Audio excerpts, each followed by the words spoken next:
இவ்வளவு காலத்துக்கு எந்த ஒரு தொடர்பும் இல்லை, பிள்ளைகளை வந்து பார்த்ததும் இல்லை, பிள்ளைகளுக்கு எந்த ஒரு உதவியும் செய்ததில்லை. என் மூத்த மகனையே அவருக்கு தெரியாது. மூத்த மகன் 11ஆம் ஆண்டு படிக்கிறார், 2வது மகன் 6ஆம் ஆண்டு படிக்கிறார், 3வது மகன் 3ஆம் ஆண்டு படிக்கிறார். பிள்ளைகள் நல்லா படிக்கும், நல்ல டேலண்ட் இருக்கு. ஸ்கூல் சாமான்கள் எல்லாம் மட்டும் சரியான கஷ்டமாட்டி உதவிகள் கேட்குற, கொப்பியல் பண்ணி தாங்க அப்படி பண்ணிட்டு உதவிகள் கேட்கறது.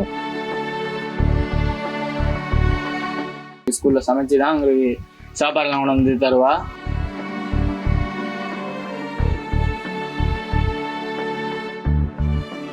இந்த பொழுது முறையும் கிட்டத்தட்ட தரவே இல்லை. பாக்கினம் தாரன்னு சொல்லினோம், ஆனால் தரையில்லை. தந்தவங்களால என்னண்டு கட்டுவீங்கன்னு கேட்கணும்.